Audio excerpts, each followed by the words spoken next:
Manto, Thanda Ghosht. Cold Flesh, Thanda Ghosht, by Sadat Hasan Manto. Translated by Mustansir Dalvi. Kulwant Kaur got off the bed, as Ishhar Singh entered the hotel room.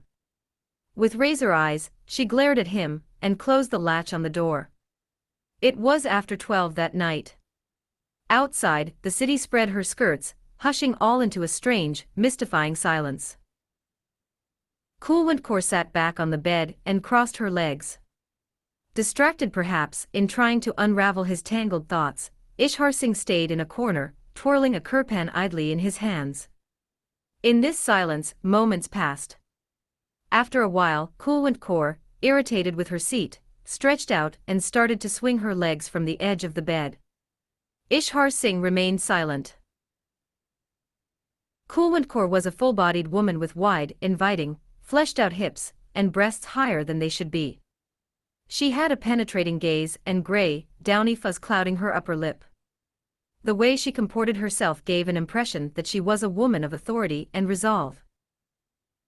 By his physique and by the way he carried himself, it was obvious to anyone that Ishhar Singh was the right male for Kulwant Kaur. For now he hung his head in his corner, not making a sound.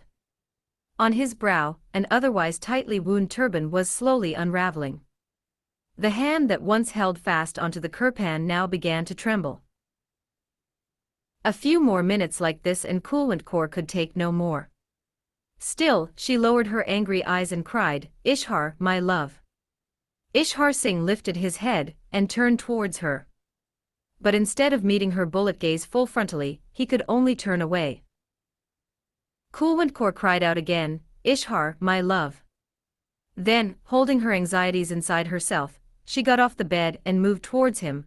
"Where have you been for all these days?" Ishhar Singh ran a tongue over dried lips. "I don't know."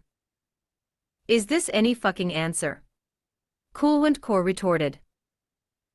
Ishhar Singh tossed his kirpan to one side and stretched himself out. It felt as if he had been unwell for several days. Kulwant Kaur looked at the bed, now brimful with Ishhar Singh. A wave of sympathy washed over her. She put a loving hand on his forehead and asked, "What's wrong, dear?" Ishhar Singh's eyes were fixed on the ceiling. Slowly, he turned his gaze away, fidgety eyes fixating on her familiar face, Kulwant. His voice was stricken. Kulwant Kaur shrank into herself, said, "Yes, dear," and began to bite her upper lip. Ishhar Singh unburdened himself of his turban. He turned to Kulwant Kaur, with entreating eyes. He then slapped her fleshy rump, hard, shook his head and muttered to himself, "This girl's crazy." This sudden action made his locks fall loose. Kulwant Kaur ran her fingers through his tresses like a comb, and asked in a voice full of affection, "Ishhar, my love, where were you all these days?" "In the motherfucker's house." He stared at her and suddenly, reached out to her uplifted breasts, and began to knead them. "Kazim Vaheguraki, you are one lively woman."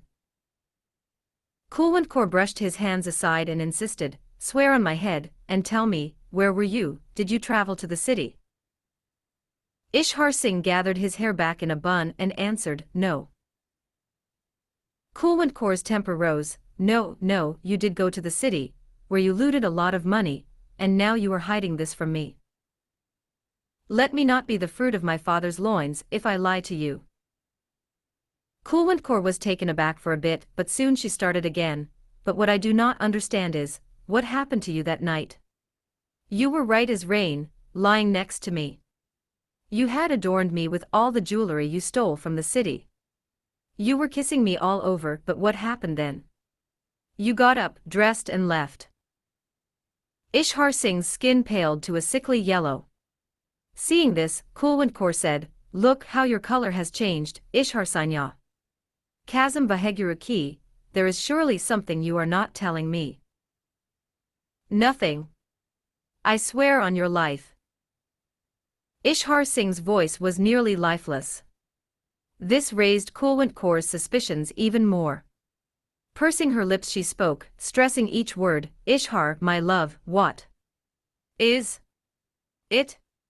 You are not the same person you were 8 days ago." All of a sudden, Ishar Singh sat up, as if someone had attacked him. He pulled Kulwant Kaur into his broad arms, and shook her with all his strength. I am the very same, darling. Hold me tight in your embrace, let me feel the warmth of your very being. Kulwant Kaur did not resist, but continued complaining, what happened to you that night? Motherfuckingness happened. Won't you tell me? I would if there was something to tell. Set me alight with your own 2 hands, should you lie. Ishar Singh wrapped his arms around her neck, and buried his lips in hers. The hair from his mustache tickled Kulwant Kaur's nostrils, and she sneezed. Both started to laugh. Ishar Singh pulled off his sudri, and looked at Kulwant Kaur with naked lust. Come to me, let's have a hand of cards. Little beads of sweat formed on Kulwant Kaur's lips. She blinked her eyelashes and in a sly, shy voice said, fuck off. Ishar Singh pinched the flesh on her bottom with vengeance. In pain, Kulwant Kaur jumped to one side. Don't do that, Ishar Sanya. It hurts. Ishar Singh reached out, bit Kulwant Kaur's lips and began to chew on them. Kulwant Kaur let herself go completely. Ishar Singh tossed his kurta off and said, all right, let's play trumps. Kulwant Kaur's lips started to quiver. Ishar Singh grabbed both ends of Kulwant Kaur's chemise, and like a butcher who sloughs of the skin of a goat, pulled it off her body in a single motion and threw it aside. He gazed at her nakedness longingly and stated to pummel her all over, Kulwant, Kazam Baheguru ki, you are a woman worth waiting for. Kulwant Kaur looked at the welts all over herself, and you, my love, are a tormentor. Ishar Singh smiled under his lush, dark mustache. Shall the torment commence? And so saying he started to have his way with her with increased vigor. He bit into Kulwant Kaur's lips, her earlobes, played with her appraised breasts, spanked her full bottom with loud slaps, kissed her cheeks passionately, suckled at her nipples, slathering them with his saliva. Kulwant Kaur too bubbled over in throes of passion. But despite all his overtures, Ishar Singh could not get an erection. Every skill, every strategy, every throw of cards he could remember, he put to use like a failing gambler. Nothing worked. Kulwant Kaur's body was thrumming like a well-tuned instrument. Rejecting Ishar Singh's unnecessary movements, she said, Ishar Sanya, that's enough of shuffling, show your hand now. Hearing this, Ishar Singh felt as if he had dropped an entire deck of cards. Taking a deep breath, he put his head on Kulwant Kaur's lap and broke into a cold sweat. Kulwant Kaur did everything to warm him, but failed. So far, everything took place without a word being exchanged, but when Kulwant Kaur realized that the rising ardor in her intimate parts was fated to remain unfulfilled, she got off the bed in a huff. There was a sheet hanging from a peg, which she quickly wrapped around herself, puffed her nostrils and struggled to speak. Ishar Sanya, who is that bitch with whom you have been getting it off? She has wrung you dry. Ishar Singh remained on the bed, taking torturous breaths, but did not say a word. Kulwant Kaur's anger grew. I'm asking you. Who's that bitch? Who's your lover? Who is this card up your sleeve? Ishar Singh answered, tiredly, no one, Kulwant, no one. Kulwant Kaur put her hands on her hips and said with determination, Ishar, my love, I will get to the bottom of this today, swear to me in the name of Vaheguru, that there's no woman behind all of this. Ishar Singh tried to speak, but Kulwant Kaur would not allow him to get a word in. Before you swear, know this, I am the daughter of Sardarni Hall. I will hack you to pieces if you lie to me. All right, now invoke Vaheguru and tell me there's no woman behind all of this. Ishar Singh with great sadness bent his head and acquiesced. Kulwant Kaur lost it completely. She leapt to the corner, picked up the kirpan, removed the sheath like a banana peel, threw it on one side and attacked Ishar Singh. Fountains of blood sprayed everywhere. Unsatisfied even with this, Kulwant Kaur scratched and pulled at his hair like an army of demented cats, abusing her unknown rival in love with the foulest of curses. After a while Ishar Singh begged weakly, let it go, now, Kulwant. Let it go. His voice had all the pain of the woebegone. Kulwant Kaur stepped back. Blood was spouting from Ishar Singh's neck and drenching his mustache. He opened his trembling lips and looked at Kulwant Kaur with a combination of reproach and gratitude. My love, you acted in haste, but then, it was all for the best. Kulwant Kaur's envy surfaced again, but who was she? Your mother. The blood had reached Ishar Singh's lips. As he tasted its acridity, his skin crawled, and I, killed 5 or 6 men, with this very kirpan. Kulwant Kaur's mind was only filled with the thoughts of the other woman. Just tell me, who is that bitch? Ishar Singh's eyes were clouding, but he managed to bring a faint glimmer in them, and said this to Kulwant Kaur, she's no bitch.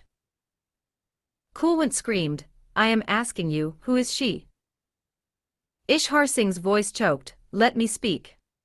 He ran his hand over his neck, gazed at his living, pulsing blood and smiled, people are such motherfuckers, I tell you.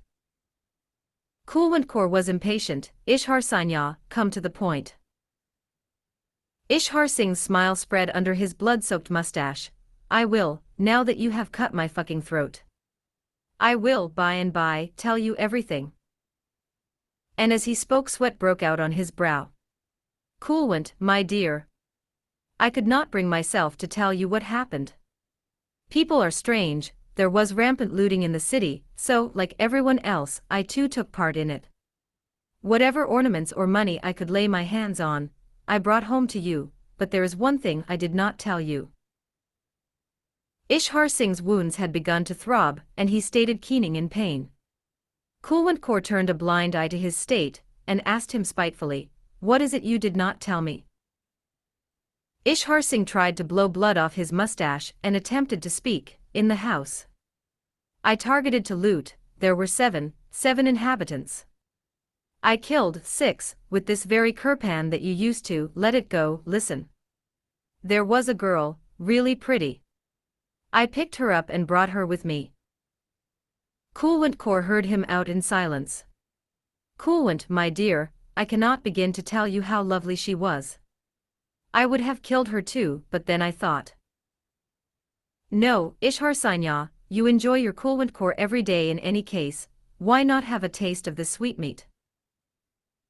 Kulwant Kaur merely responded, humph. So I lifted her on one shoulder and set off, on the way, what was I saying? Yes, on the way, by the edge of the canal among the bushes and shrubbery, I lay her down. My first instinct was to play my cards, but then I thought, no. Ishar Singh's tongue went dry. Kulwant Kaur swallowed, wet her lips and spoke, what happened then? With great difficulty, words emerged from Ishar Singh's mouth, I did play my cards, but then. His voice sank. Kulwant Kaur shook him awake, what happened then? Ishar Singh opened eyes that were now failing him. He looked at Kulwant Kaur's body. Every sinew was throbbing. She was dead, a corpse, just cold flesh, my love, give me your hand. Kulwant Kaur placed her hand on Ishar Singh's, which had gone cold. Colder than ice. Year of publication, 1950. www